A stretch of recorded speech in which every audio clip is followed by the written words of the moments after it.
하나님의 말씀 봅니다. 로마서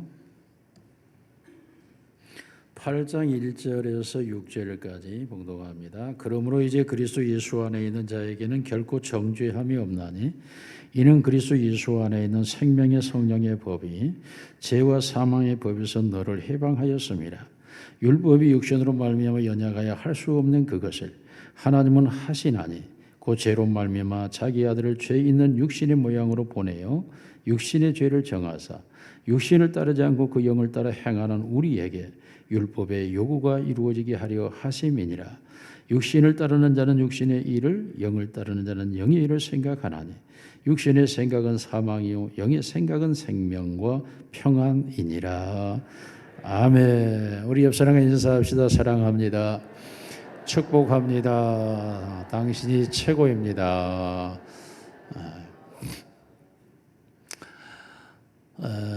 여러분, 예수님께서 물 위로 걸으셨는데 우리가 물 위로 걸을 수 있는 시대가 올까요? 예, 왔습니다. 나이키에서 물 위를 걷는 신발을 만들어 시범을 했습니다. 그래서 물 위로 신발을 신고 걷는 모습이 제 핸드폰에는 들어와 있습니다.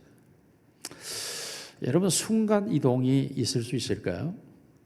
네, 양자역학의 순간이동 이론에 근거하면 이론은 가능하나 실제는 불가능했지만 역사의 발전, 문명의 발전을 통해서 정보는 이미 순간이동이 다 이루어지고 있습니다. 정보. 그러면 입자를 가지고 있는 물체의 이동이 가능하냐 하는 것이 일본에서 깊이 연구하면서 이게 순간이동을 지금 실험을 하고 있어요. 호주하고 일본 100km를 가지고 순간이동을 실험을 하고 있는 게 가능한지. 이게 결코 과학자들의 말은 먼 미래는 멀지 않는 때에 이루어질 수 있다라고 말합니다. 제가 지난주에 여러분에게 말씀드렸죠. 아펙에서 있었던 미래 세대에 대한 가속 컴퓨팅의 시대가 오고, 가속 컴퓨팅 시대가 왔을 때의 인간은 신이 되어 있고, 그리고 모든 축구, 야구, 기계, 기술, 운전, 노동은 다 로봇이 하는 시대가 오는 것, 이것을 황이 자기 회사에서 추진하고 있다라고 말씀했죠. 자, 이와 같이 미래 사회는 급변하고 있습니다. 그런데 변하지 않는 게 딱 하나 있어요. 시작. 인간이라고 하는 존재는 예나 지금이나 결혼을 해서 40년을 살아도 그놈이 그놈이고 그녀가 그녀고, 이게 안 바꿔지는 거예요.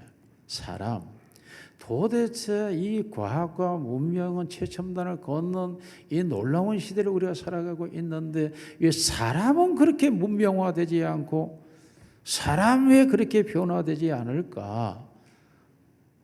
이유는 하나죠. 인간 속에 들어있는 죄.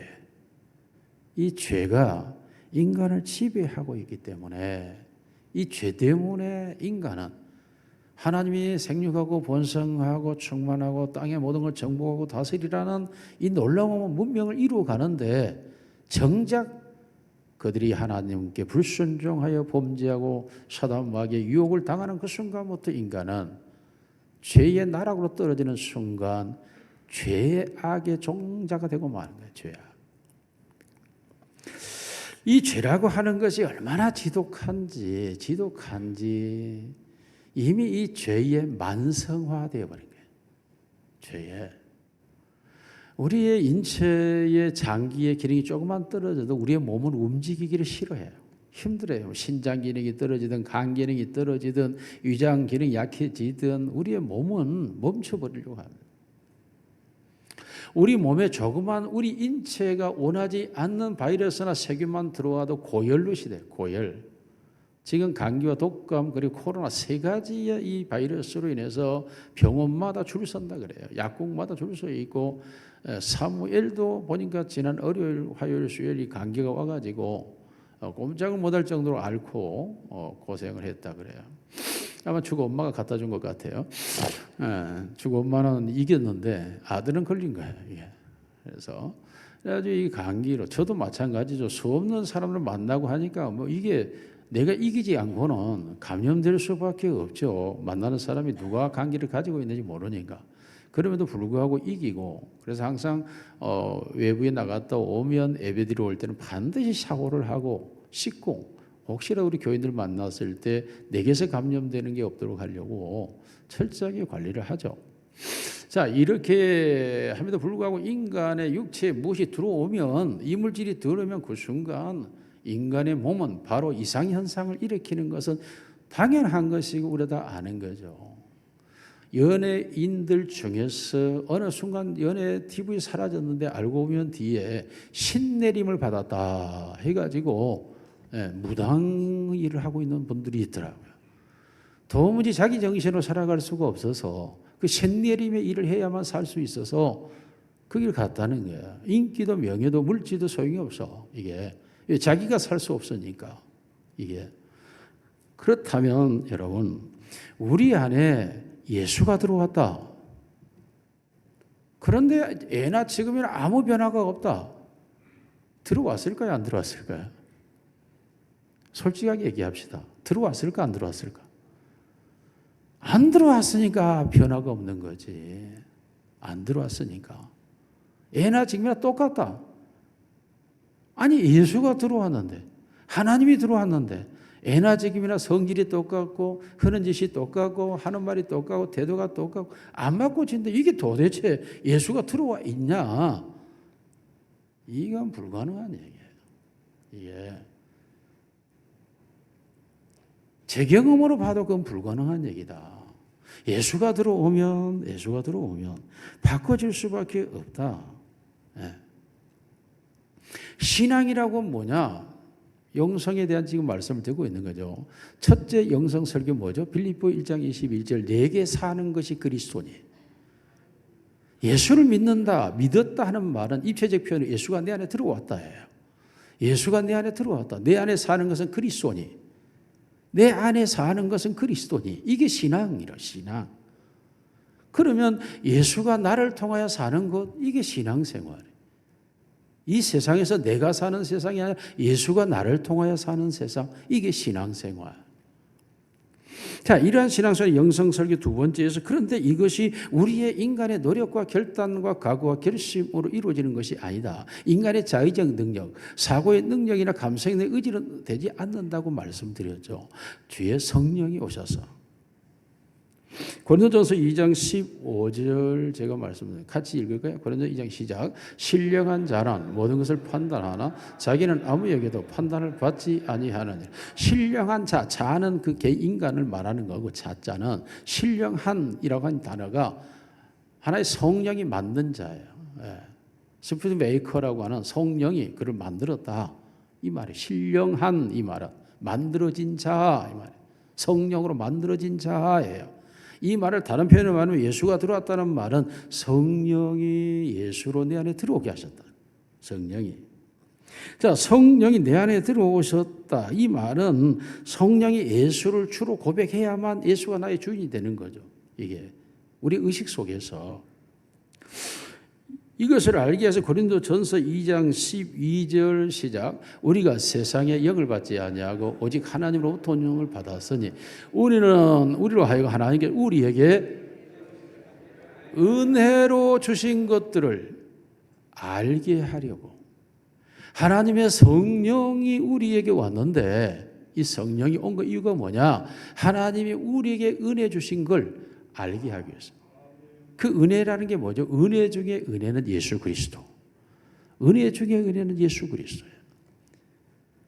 하나님이 우리에게 은혜로 주신 것은 바로 예수 그리스도인데, 예수 그리스도가 내 안에서 내가 살아야 예수를 아는 거야. 알다라는 말을 끊임없이 얘기했죠. 야다라는 단어인데, 야다라고 하는 단어는 경험이에요. 깊은 경험. 이 단어를 어디에 쓰느냐? 부부가 동침한 내밀한 경험을 쓸 때 야다라는 단어를 쓰는 거예요.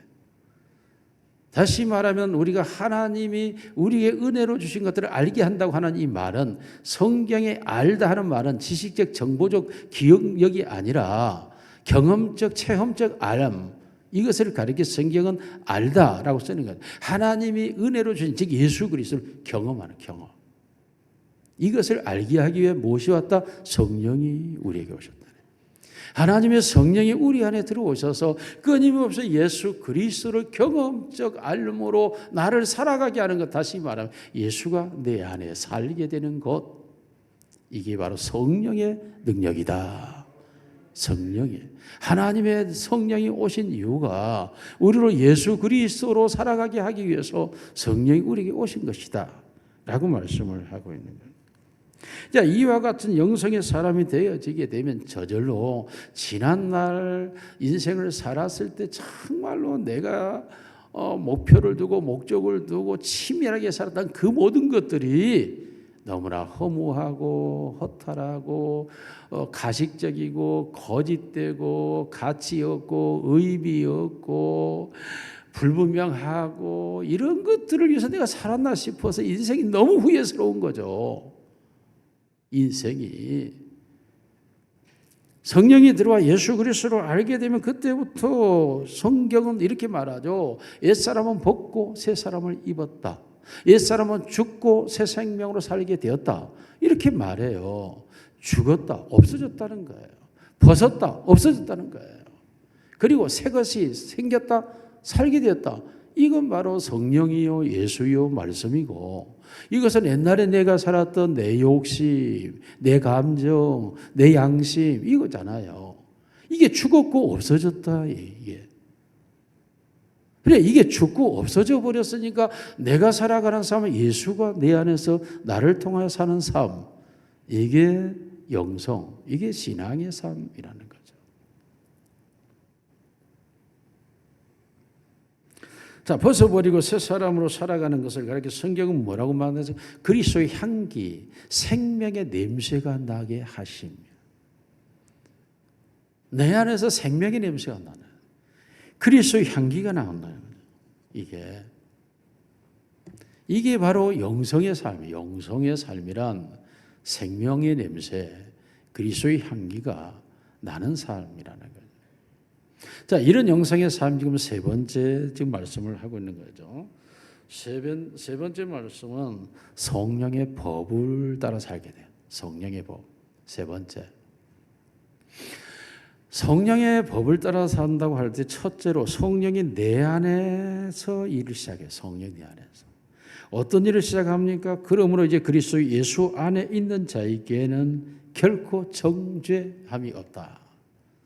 성령이 내 안에서 살게 되면 예수 그리스도를 통하여 나에게 나타나는 게 뭐죠? 십자가의 은혜죠. 나의 모든 죄를 대속해 버리셨다. 내 모든 죄를 씻어버렸다. 도말해버렸다. 그 모든 나의 죄가 없어졌다. 성령이 내 안에서 말씀하시는 이 정죄가 사라졌다. 이게 그리스도 예수 안에서 우리에게 나타나는 현상.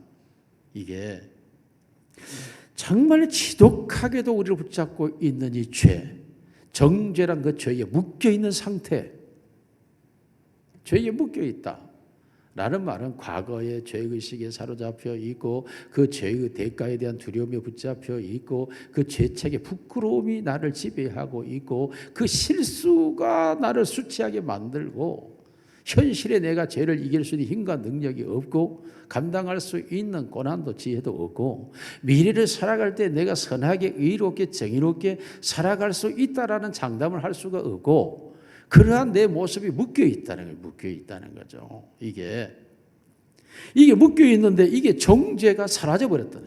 즉 묶임이 풀려버렸다. 정죄가 사라지고 그 정죄에서 해방돼 버렸다.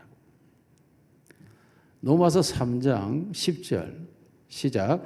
기록된 바 의인은 없나니 하나도 없으며 23절 모든 사람이 죄를 범하였으며 하나님의 영광이 이르지 못. 세상에 의인은 없고 하나님의 영광이 이룰 수 없어요. 모두가 다 죄를 범하고 죄를 범하다 현재형으로 죄를 짓고 있는 상태라는 거죠. 아니 현재적으로 내가 죄인이고 죄를 짓고 있고 미래의 죄를 이길 수 있는 장담을 할 수 없는 나인데 어떻게 거기서 묶이면서 풀어질 수 있고 자유할 수 있고 해방할 수 있습니까? 그게 성령의 능력이에요.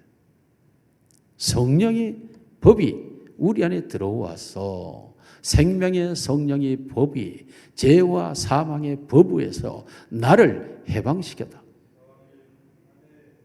죄와 사망의 법이 내가 묶여있는 게 맞다니까요. 그런데 이 법이 나를 지배하고 있었고 이 죄와 사망의 법 아래 내가 있었고 그 죄와 사망의 법의 의식에 사로잡혀 살았던 내가 성령이 들어와서 나로 하여금 생명과 성령의 법으로 죄와 사망의 법을 나를 해방시켜버렸다. 정죄가 풀려버렸다. 모든 사람이 죄에 사로잡혀서 사실 자유하지를 못하죠.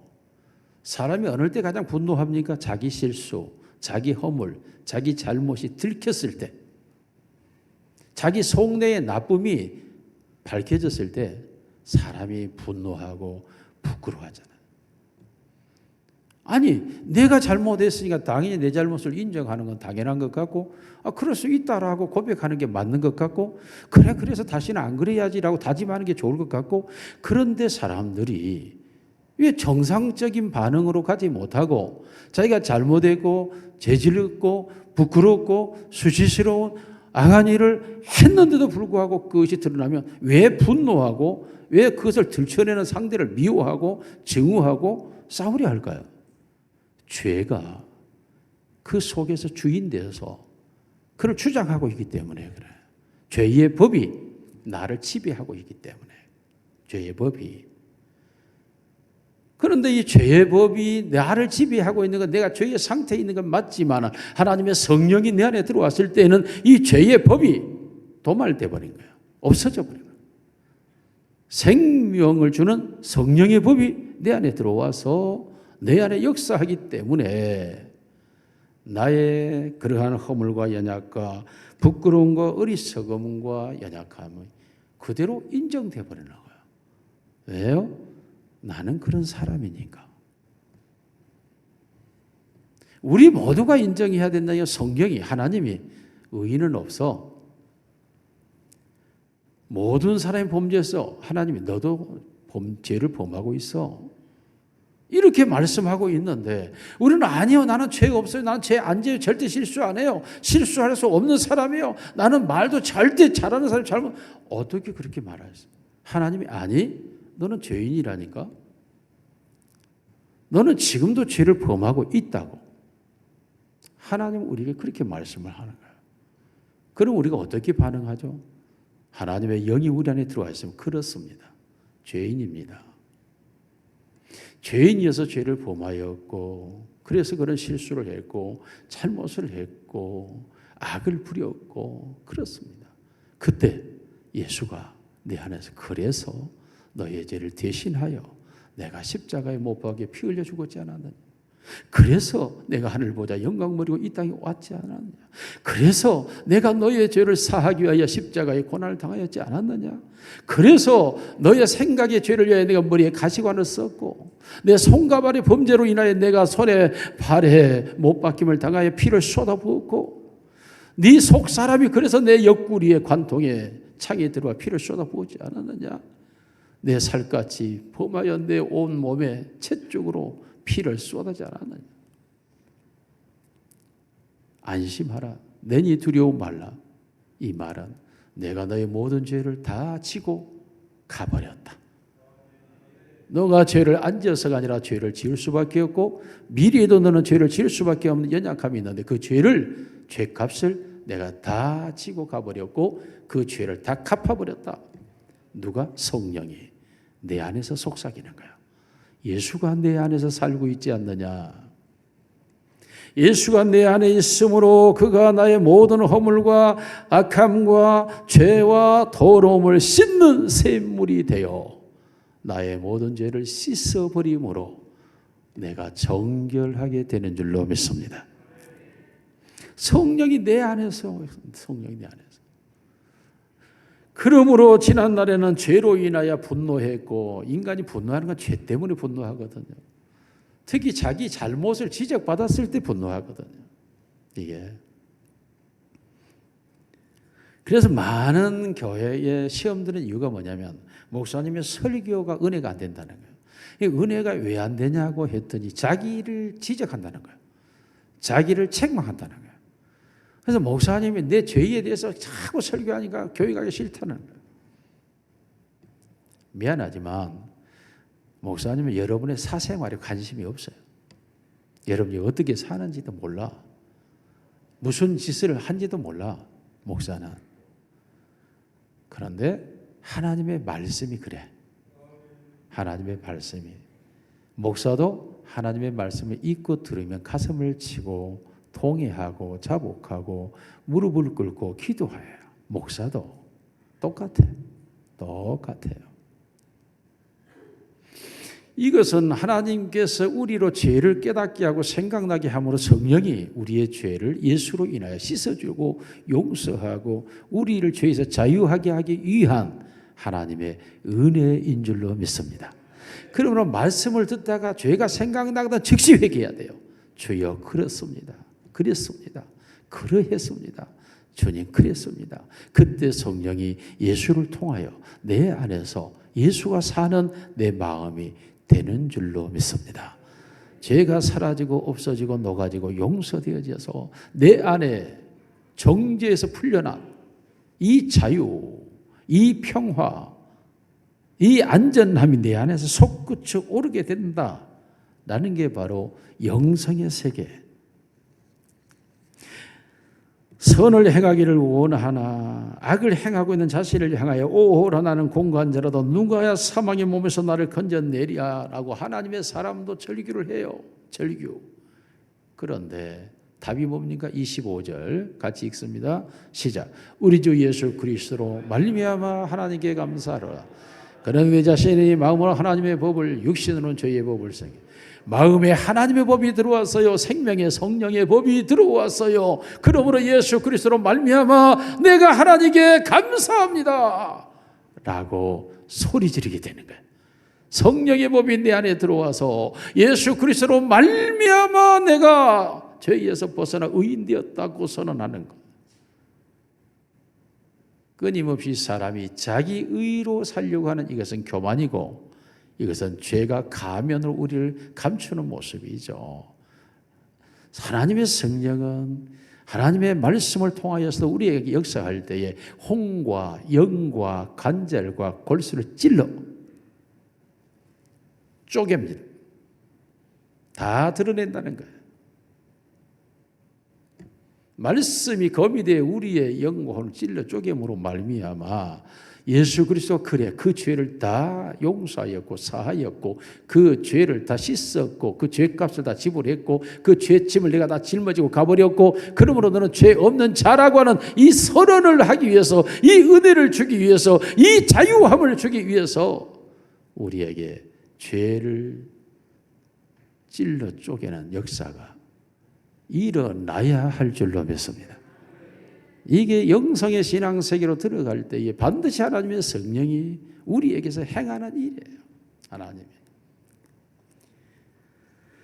그러므로 그 죄성의 지배를 완전하게 받다가 예수 그리스도 안에 들어오면 그 죄에서 완전히 벗어나는 상태로 가는 게 바로 성령의 능력, 성령의 힘, 성령의 권세, 성령의 은혜, 성령의 역사인 줄로 믿으시기를 원합니다.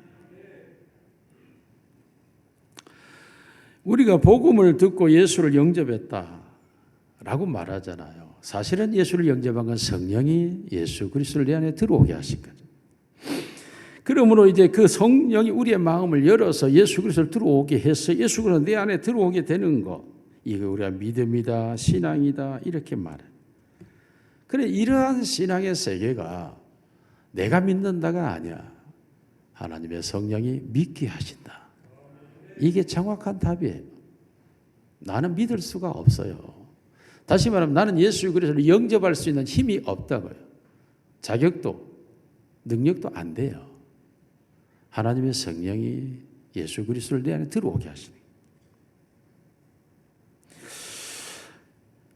하나님이 이스라엘의 왕으로 세웠던 초대왕 사울이 블레셋 군사에 의해서 처참한 패배를 하죠.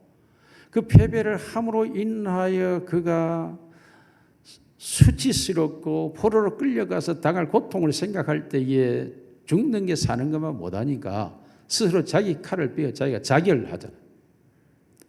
사울 왕이 자결을 합니다. 그런데 성경은 뭐라고 말합니까? 하나님께서 그를 죽이셨느니라 이렇게 말해요. 그가 자결한 것이 자기가 죽은 게 아니에요. 하나님이 그를 죽이셨다.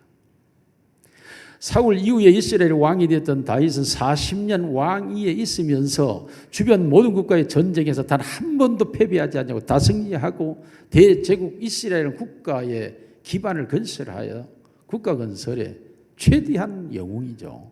그런데 그 다윗은 그가 나이 늙어서 죽음의 자리에 있을 때에 여호와께서 나로 하여금 이 모든 걸 승리케 하셨느니라 라고 솔로몬에게 유언을 해요. 이기게 하신 분이 하나님이셨고 죽이신 분도 하나님이셨기 때문에 성경은 말하기를 세우신 이가 여호와여 패하신 이가 하나님이시다라고 말씀을 합니다. 이 말씀이 우리 개인의 삶에 그대로 다 적용이 됩니다.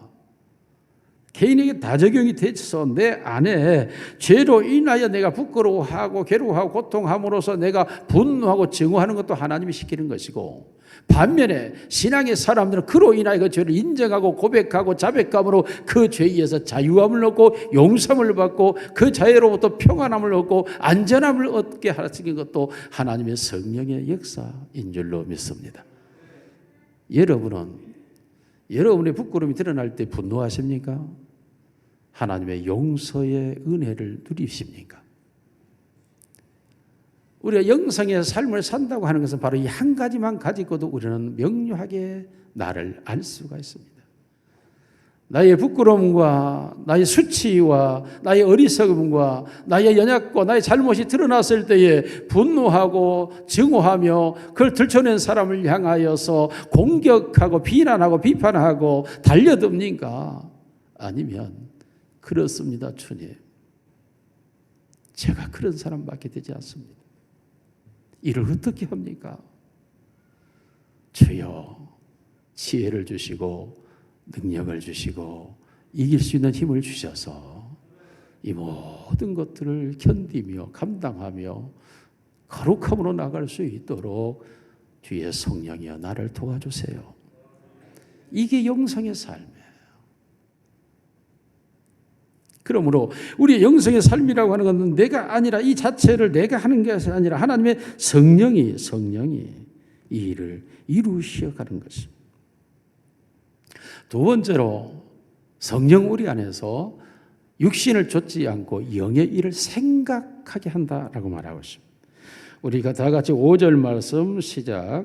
육신을 따르는 자는 육신의 일을, 영을 따르는 자는 영의 일을 생각하나니. 그래서 육신을 따르는 자는 육신의 일, 영을 따르는 자는 영의 일을 생각한다.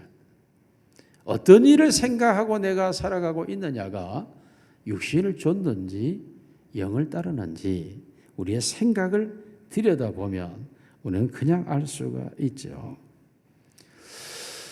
저는 지나온 날 속에 내 생각을 지배했던 하나님의 성령의 은혜에 너무너무 감사할 때가 있어요.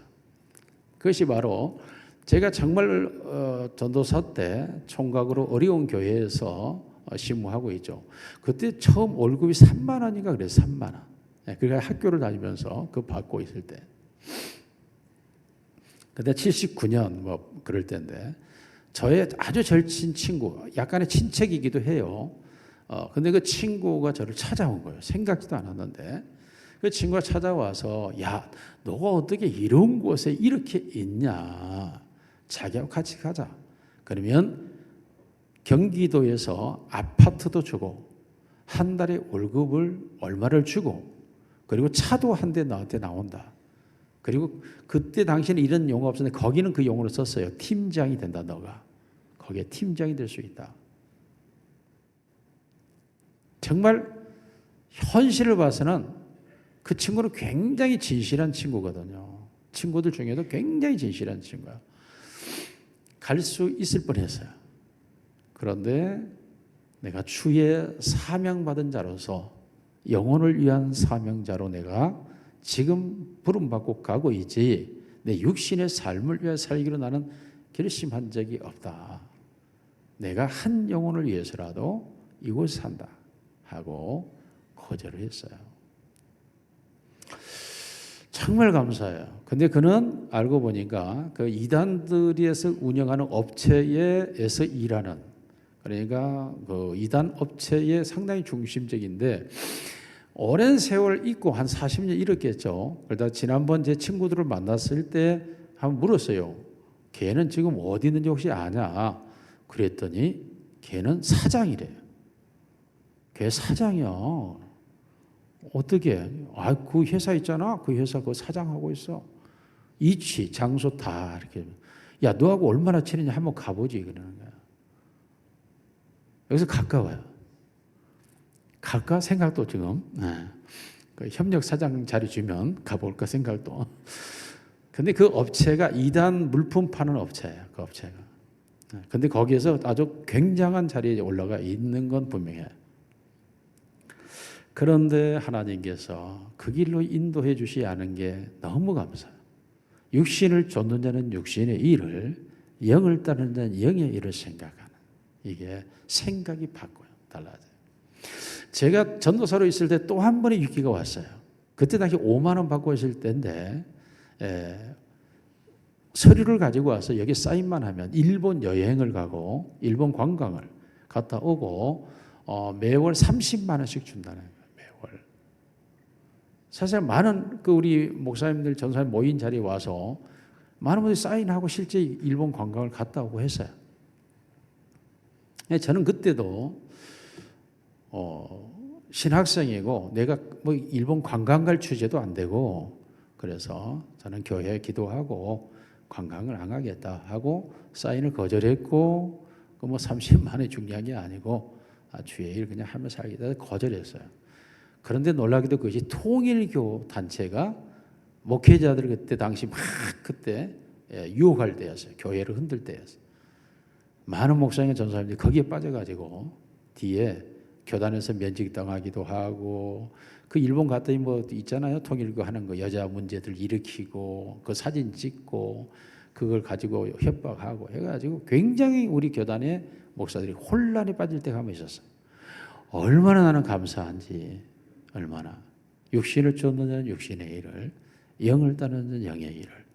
우리의 삶의 현장에 수없는 선택을 해야 할 일들이 수없이 일어나는데 그때 육신의 일을 생각하게 되면 육신을 쫓아가게 되고 영의 일을 생각하면 영을 따르게 되는데 그 생각 자체가 성령이 우리를 주장하시는 줄로 믿습니다.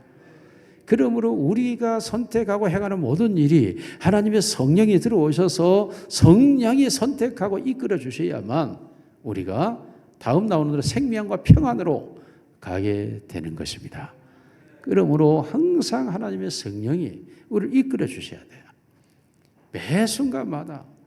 얼마나 감사합니까? 여러분들이 아직도 교회를 다닐 수 있고 여러분이 아직도 교회 봉사할 수 있고 성도로서 살아갈 수 있는 것은 여러분의 능력이 아니에요. 여러분의 선택의 결과가 아니에요. 하나님의 성령이 우리를 이끌어 주셔서 오늘에 이르게 되는 줄로 믿습니다.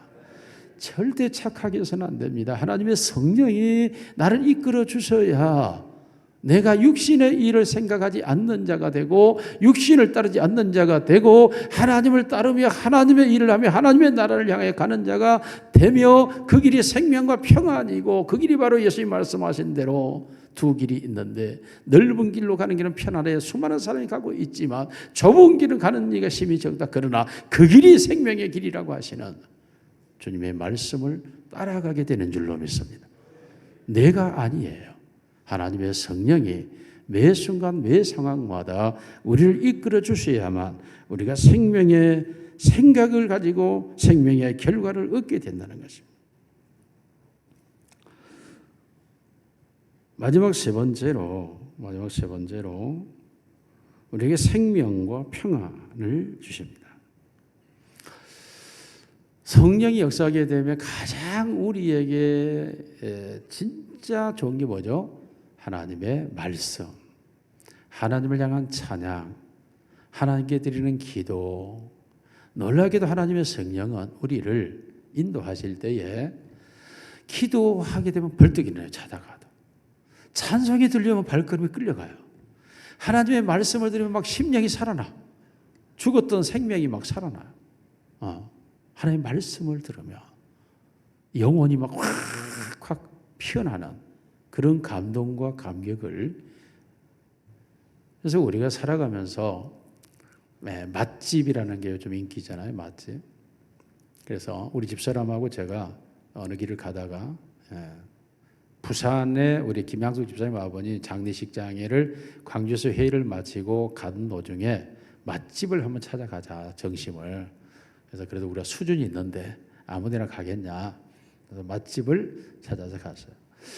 우리 집사람은 저와 같이 보면 체질이 다르기 때문에 음식이 달라요. 나는 무김치를 좋아하고 집사람은 배추김치. 이게 무와 배추가 상에 놓여 있는데 저는 배추김치로 손이 안 가요. 우리 집사람은 배추김치로. 저는 무로 손이 가요. 우리 집사람이 무김치를 1년에 한두 번 먹는 걸 본 적이 거의 없어요. 국물을 저는 다 마셔요. 그래서 국물을 너무 좋아해요. 근데 우리 집사람은 아무리 국물에서 국물 한두 숟가락 먹어도 국물을 안 먹는 스타일이에요. 그런데 그 맛집에 가서 음식을 먹었는데 국물을 다 안 먹는 거예요. 너무 맛있다고. 이렇게 맛있는 거 내가 처음 먹는다고 하면서 저하고 지금 거의 뭐 40몇 년, 50년 가까이 산 처음이에요. 처음. 국물을 다 먹은 적은 처음이에요. 야, 맛집은 다르대요. 이게 한 숟갈 딱 떴는데 입에 그냥 감칠맛이 나는데 야, 이 맛이다. 가르쳐 드릴까요? 남원 추어탕 할머니 추어탕집 가시면 할머니 추어탕집에 추어탕 맛이 너무너무 맛있는 거야. 너무너무 맛있어가지고 우리 집사람이 국물을 다 먹었다니까. 역사 일에 없는 일이에요. 정말 그렇게 맛있었냐 했더니 정말 맛있었다. 야, 어떻게 이런 맛을 내냐는 거야. 하나님의 말씀은 우리의 맛집이에요. 우리의 영혼이 얼마나 좋아하는지 성경 말씀을 들으면 막 영혼이 살아나. 팔딱팔딱 뛰어. 막 그 말씀의 막 은혜가 우리 영혼을 살아 움직여. 그런데 여러분 설교 마치고 있으면 어느 분들이 목사님 설교 은혜 받았습니다 하잖아요. 그럴 때 목사들이 막 교만해져요. 내가 오늘 설교 잘했구나. 그런데 절대 목사 교만할 거 없어. 왜요? 하나님의 성령이 그 사람에게 말씀을 들을 수 있도록 은혜를 줬기 때문이야. 근데 목사들이 착각을 해가지고 내가 설교 잘해서 그런 줄 알고 막 웃고 막 좋아가지고 어쩔 줄 모르고 막 교인들이 은혜 받다 간다.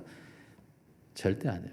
하나님의 성령이 마음의 문을 열고 은혜 주셔야 은혜가 되는 거지.